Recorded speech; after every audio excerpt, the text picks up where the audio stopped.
তাহলে এইটা একটা বড় রকমের আমাদের পার্থক্য, একটা প্যারাডাইম শিফট, যে আমরা উৎপাদনমুখী শিল্পায়নের দিকে যাচ্ছি। আমাদের মূল যদি বিষয় লক্ষ্য করি, তাহলে আমরা যেটা বলছি সবার আগে বাংলাদেশ, সবার জন্য বিনিয়োগ এবং সবাইকে নিয়ে বিনিয়োগ। এটা যদি আমরা পরিষ্কার হয়, তাহলে আস্তে আস্তে আমাদের অন্য যে সমস্ত প্রশ্ন উল্লেখ করা হয়েছে সেগুলো আসলে আমরা বুঝতে পারবো, এবং সেইখানে আমরা দেখতে পারবো যে কিভাবে আসলে ট্রিলিয়ন ডলার অর্থনীতির দিকে আমরা যাচ্ছি। বাজেটে কৌশল দেওয়া হয়েছে এবং সাথে সাথে বরাদ্দও উল্লেখ করা হয়েছে। আমরা যদি বিনিয়োগের প্রশ্ন আনি, তাহলে সব ব্যবসায়ী উদ্যোক্তা বলবেন ন্যূনতম 5টি বিষয়ের কথা বলবেন, এবং আমরা 5টি বিষয় নিশ্চিত করার চেষ্টা করেছি। প্রথম প্রশ্ন হচ্ছে যে নীতির ধারাবাহিকতা, পলিসি কন্টিনিউটি। এবং আপনারা যদি খেয়াল করেন, এবারের বাজেটেই কিন্তু ট্যাক্স স্ট্রাকচারের ক্ষেত্রে কর কাঠামো কতদিন নির্দিষ্ট করা হয়েছে, এবং বাংলাদেশের ইতিহাসে প্রথম বাজেট যেখানে এই বিষয়টা পরিষ্কার করে দেওয়া হয়েছে, কারণ এই বাস্তবতার নিরিখে এই বাজেট প্রণীত হয়েছে। কারণ বাস্তবতা অনুযায়ী একজন উদ্যোক্তাকে যদি কোনো বিনিয়োগ করতে হয়, তার জানা দরকার একটা অন্তত মধ্যমেয়াদী পরিকল্পনা করা দরকার, এবং সেই ক্ষেত্রকে সেটাকে সামনে রেখে আমাদের কর কাঠামোটা সাজানো হয়েছে।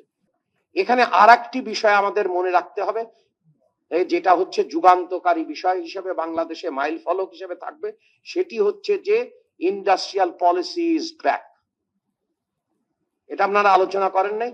বাংলাদেশে উৎপাদনকে নির্ভর করে, কারণ আমাদের যে সাপ্লাই চেইন ডিসরাপশন হচ্ছে, আমাদের যে আপনার কতকগুলো ক্ষেত্রে অনিশ্চয়তাকর পৃথিবীর দিকে যাচ্ছে, ম্যাথমেটিক্যালিও ভেরি ডিফিকাল্ট। এখানে আমাদের রাজ্জাক আছে, আইনস্টাইন কি বলতো আই ডোন্ট নো, কারণ আনসার্টেনিটি এত বেড়ে যাচ্ছে, কোয়ান্টাম ফিজিক্স ছাড়া এর কোনো উপায় নেই।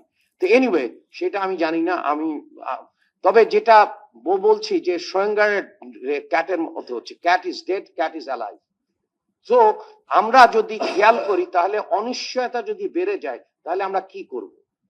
এটা একটা সরকারের মৌলিক কৌশল হিসেবে আমরা সেই জন্য আমরা মনে করছি যে উৎপাদনকে জোর করছে, যার ফলে আমরা নতুন মডেলের দিকে গেছি। সেটা হচ্ছে যে বিনিয়োগ থেকে উৎপাদন থেকে কর্মসংস্থান, কর্মসংস্থান থেকে করের হার না বাড়িয়ে, ফটো কার্ডে কিন্তু ঠিক মতো লিখবেন, করের হার না বাড়িয়ে অভ্যন্তরীণ সম্পদ সংগ্রহ বৃদ্ধি। এইটাই হচ্ছে নতুন মডেল। তার মানে হচ্ছে পুরনো মডেল থেকে এটার একটা বড় রকমের পার্থক্য আছে, কারণ আগে বিনিয়োগ ঋণাত্মক হয়েছে এবং বিনিয়োগ প্রথম দিকে স্থবির হয়েছে।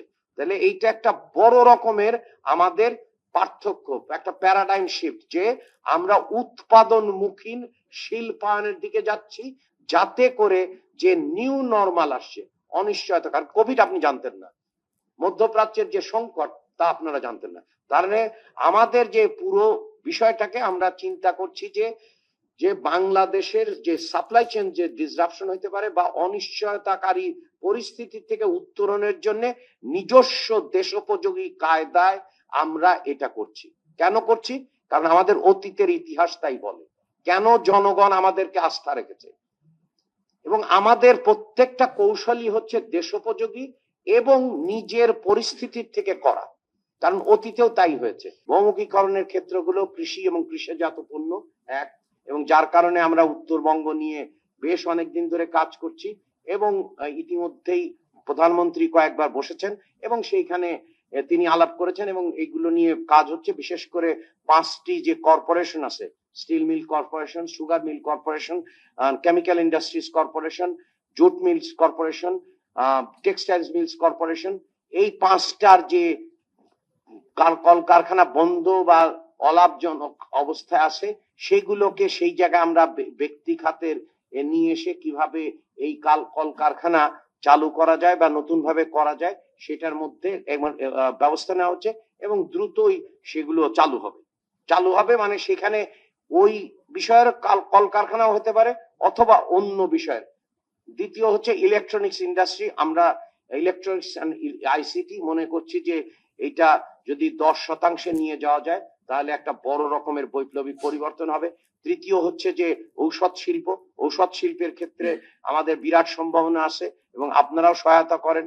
যেমন মনে করেন আপনারা ন্যাশনাল হেলথ সিস্টেম আছে ইউকে তে, তো ওষুধ কেনে, আমাদের ওষুধের এফডিএ অ্যাপ্রুভাল আছে, তো ওইখানে আরো কম দামে পাবে। আপনারা citizens can be Virat ambassador. আমাদের ওষুধ, আমরা লেদার গুডস এর ক্ষেত্রে বড় রকমের পরিবর্তন চাই এবং সেই ক্ষেত্রে আমরা কাজ করছি এবং এখনো ঘোষণা দেওয়ার সময় হয়নি, কিন্তু আমরা we are working for leather, যাতে লেদারের ক্ষেত্রে একটা বড় রকমের হয়। তারপরে টয়স, এটা একটা বড়, লাইট ইঞ্জিনিয়ারিং এরকম, এবং এইগুলোর ক্ষেত্রে কিন্তু সবগুলোর ক্ষেত্রে আপনার অন্য শিল্প যারা রপ্তানি করতো যা যা সুবিধা পাইতো তাই সেই সুবিধাগুলোই পাবে। পানি সম্পদ ব্যবস্থাপনা একটা বড় বিষয়, এবং বাংলাদেশ নদীমাতৃক দেশ বলা হয়, কিন্তু নদীমাতৃক দেশের জন্য যে ধরনের পানি সম্পদ পরিকল্পনা করা দরকার সে বিষয়ে তেমন কোনো উদ্যোগ অতীতে নেওয়া হয়নি। আপনাদের মনে আছে যে শহীদ প্রেসিডেন্ট জিয়াউর রহমানের সময় একমাত্র গ্যারান্টি ক্লজ দেওয়া হয়েছিল। এখন আমরা যেটা করার চেষ্টা করছি সেটি হচ্ছে যে তিস্তা মহাপরিকল্পনা, যাতে করে তিস্তার যে খরস্রোতা তিস্তা এবং যেভাবে নদী ভাঙন ঘটে এবং উৎপাদন ব্যাহত হয়, বিশাল পরিমাণ উৎপাদন।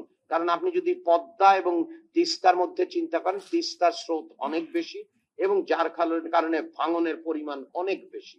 আবার আমাদের মনে আছে যে বরেন্দ্র অঞ্চলে যে পরিমাণ আমাদের সম্ভাবনা ছিল, কিন্তু যেহেতু আপনার পানির স্তর নিচে চলে গেছে এবং নদীর স্তর প্লেন ল্যান্ড উপরে চলে গেছে, যার ফলে লিফট করতে হয়, সেই জন্য আমাদের গ্রাউন্ড ওয়াটার অনেক ব্যবহার করতে হচ্ছে।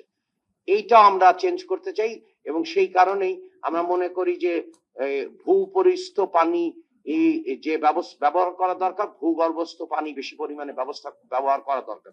সেই জন্য আমরা বরেন্দ্র প্রকল্পকে ঢেলে সাজাতে চাই এবং সেই ব্যবস্থা। একই সঙ্গে আপনার পদ্মা ব্যারেজ, কারণ নিচের দিকে যদি চিন্তা করেন লবণাক্ততার পরিমাণ অনেক বেড়ে গেছে। আবার অন্যদিকে চিন্তা করেন, আমি এক সপ্তাহে 2 বার গেছি হচ্ছে যে হাওর বাওরের ওইখানে, যখন আমাদের হলো আপনার দেখেন যে পলি এমন ভাবে হয়েছে, তারপরে যে ডুবন্ত রাস্তা, এটা কিন্তু একটা বৈশিষ্ট্য যে যাতে পানি চলে যেতে পারে, এই ডুবন্ত রাস্তা। আবার হচ্ছে যে নিচে যে হচ্ছে মানে কান্দি এইগুলো যে হাওরের যে ব্যবস্থাপনা, তারপরে নিচে যদি খেয়াল করেন তাহলে দেখবেন যে মাছ রাখে না, কারণ হাওরের যে মাছ স্বাদু পানির মাছ, এটা হচ্ছে চমৎকার, এবং সাথে যে পরিযায়ী পাখি ছিল সেগুলোর কোনো হাকালুকি, হাওরের অবস্থা খুব খারাপ। সেই জন্য আমরা 5 বছর ব্যাপী হাওর এবং জলাশয় উন্নয়নের পরিকল্পনার দিকে যাচ্ছি, অর্থাৎ সার্বিক পানি উন্নয়ন। পদ্মা ব্যারেজ হচ্ছে সার্বিক পানি উন্নয়ন, পানি ব্যবস্থাপনার পরিকল্পনার দিকে যাচ্ছি।